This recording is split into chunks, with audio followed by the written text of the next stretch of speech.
Sveiki, Frankiai. Nu ką, šiandieną pabaigiau surašyti laišką Amerikos ambasadai. Išsiunčiau dėl politinio prieglobsčio užklausą. Tai žiūrėsim, ką atsakys. Nes, nebeįmanoma tiesiog gyventi. Man čia šakės jau yra. Tikrai nesitikiu, kai tai kitokia lygia viskas dais, kad net reikės tokių dalykų, tokių imtis priemonių. Labai keista yra. Atrodo, jau rėkte rėkia, šaukia, kad blogai yra, bet nieks nekreip dėmesio. Nieks nekreip dėmesio. Čia nežinau, kokioje mes valstybėje gyvenam, kokie pas mūsų keisti žmonės. Kol turbūt tragedijas neįvyks, tol nieks nieko nedarys, visi žiūri, mato, kas vyks, bet nieks nieko nedaro. Žinok, nei vienas žmogus neatsirado, kuris norėtų padėti. Realiai padėti. Mato, kai žmogų baig nužudyti ir visi nieko. Tyli, nieko nedaro. Čia kaip kažkoks filmas, kažkam tai. Bet čia yra realybė. Man tai siaubas. Matyti, kas pas mus per du žmonės yra.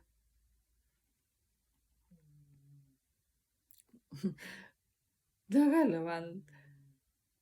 man šoks yra. Čia atrodo, kaip kažkam, nežinau, nuotykis kažkoks, dar kažkas. Nesuvokiu, kad kas vyksta. Mano nesenai, čia sausio mėnesį, iki sausio 25 dienos turėjom deklaruoti, mama turėjo deklaruoti PVM, kaip sakant, deklaraciją. Ir aš mamai tas deklaracijas padedu padaryti, nes mano mama nemoka dirbti su kompiuteriais ir visą kitą. Ar ten tom visom mūsų dabar sistemom sukurtom tuo labiau.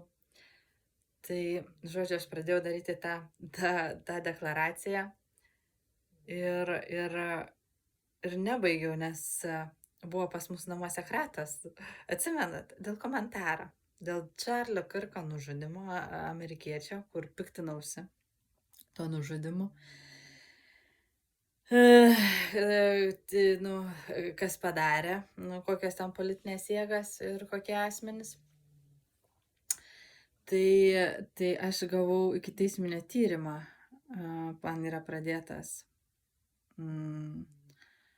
Dėl to, kad, kodėl aš pasipiktinau žmonėmis, kurie nužudė Čarlį Kirką. Įsivaizduojat? Va. Kurie ten kitos orientacijas ar dar ten kažkokių velnių. Žodžiu, tai mums buvo namuose padaryta krata ir man konfiskuotas vienas telefonas ir planšetė, su kuria aš dirbau. Tai ten mamai tas PVM'us deklaravau ir aš jų nebaigiau padaryti. Tai kol aš ten gavau kitą planšetę, ten vienas žmogus tiesiog man padovanojo. Kaip sakant, atsiliepė į mano prašymą, į mano pagalbą, tai atsiuntė man tiesiog padovanojo kitą planšetę. Ir aš tą deklaraciją pabaigiau, bet pabaigiau pavėluotai. Ir anksčiau tai buvo, kad mama ten, kol tas sąskaitas susirinkdavo, kol ką, tai pavėluodavom, nepateikdavom laiku, ne visada laiku pateikdavom.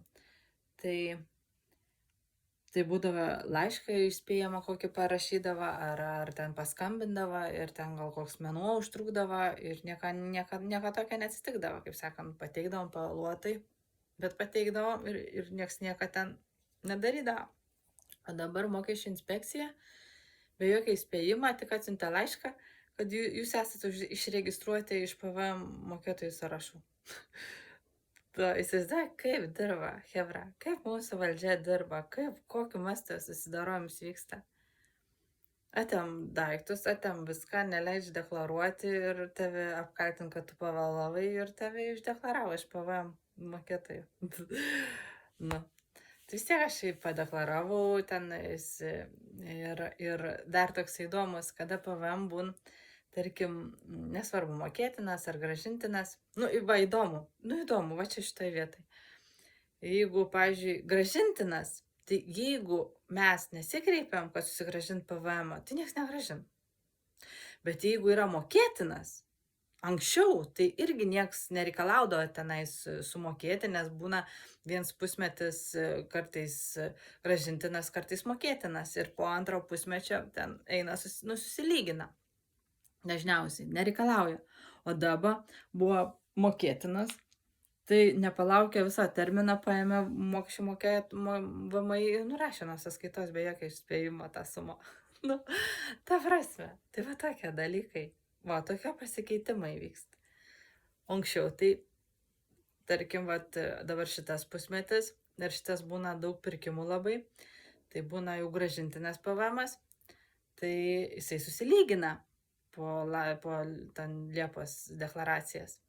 Nes rudenį būna pardavimai dažniausiai ūkio, tai būna mokėtinas, o pavasarį būna gražintinas. Ir ten dalis susidengia vienas kitą. Ir nereikia mokėti. Bent jau anksčiau tai buvo, o dabar va taip padarė. Siaubas. Ir išregistravo dar iš PVM mokėtojų. Iš PVM mokėtojų. Kur, negali tai padaryti. Ta prasme, negali tai padaryti. O taip, šiaip, kad ten savaitę pavėlavai, atėm pirmą daiktus, po to tave apkaltint, kad tu pavėlavai, neleidži deklaruoti ir va tai padaro. Čia mūsų valdžia, socialdemokratai, vykdo tą pačią politiką kaip ir konservatoriai. Valstiečiai, liberalai, skvernelistai, tas pats. Niekas nesikeičia. Kaip buvo susidarojimai vykdomi su žmonėm, taip ir vyksta. Biški gėda šiaip tai. Aš turbūt būsiu pirma istorija, kur per Lietuvos nepriklausomybės prašysiu politinio prieglapščio. O tai gėda bus mūsų valstybei, mūsų valdžiai. Čia tai bus nuskambės per visą pasaulį, kas pas mus vyksta. Čia yra virš visko. Už pasakytų žodžius teis. Už pasakytų žodžius teis. Tu tiesą sakai, tavi teis. Tavi teis. Už menknekį antrą kartą teis. Už antausi antrą kartą teis, kur ginantis. Niekam neįdomu. Čia baig mane gyvą suėsti. Per mano brolius, mano tėvus kaip ėda, kaip puola. Iš visų pusių. Net ir yra visokias tėvo pusseserės, kurios kiš naginės, kur nereikia, kur turėtų geriau patylėti. Nesikišti. Tai, žiauru, kas vyksta.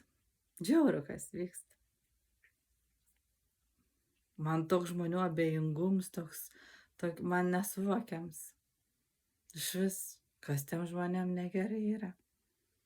Tik ko jūs nepatenkinti tą valdžią esate tada? Jūs nieko nedarot.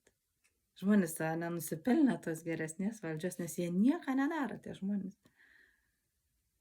Po kol kas tai matau, kad visi tik žiūri, kad kažkas ateitų padaryti, net nepalaika, kaip tik, dar tyčiojas, menkin, persekė, siaubas. Va čia reik turėti.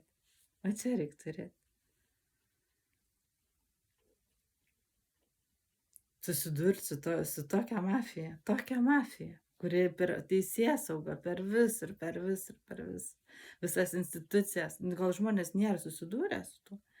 Čia apie jaunesnius žmonės. Vyresnį tai žino, apie ką aš kalbu. Kažkam labai juokinga. O čia jau turi praktiškai jau bėgti iš šalies, kad gyvybę išsaugoti. Čia net viską palikti, va kaip stovi, išbėgti. Čia yra gėda.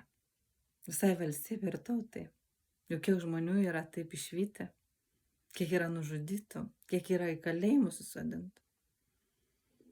Bet visi žmonės žiūri, tyli, nieko nesako. Ir tada stebės, kodėl karai vyksta.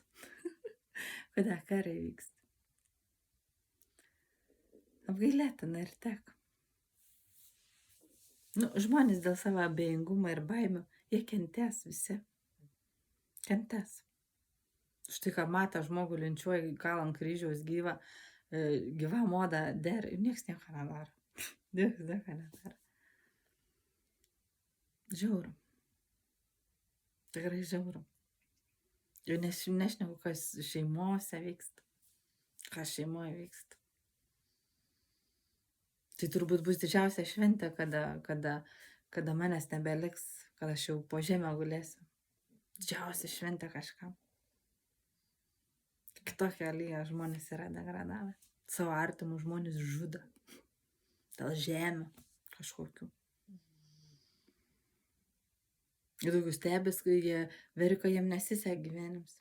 Jie nesisek. Tai kaip tau gali sektis, jeigu tu savo artimo žmogų žudai? Niekini. Dėl to, kad turėtum tai, kas tau net nepriklauso. Kas net ne tavo. Man tai nesuvokiama yra. Kiek dar, kažin, žmonės degraduos? Nu, pažiūrėsim.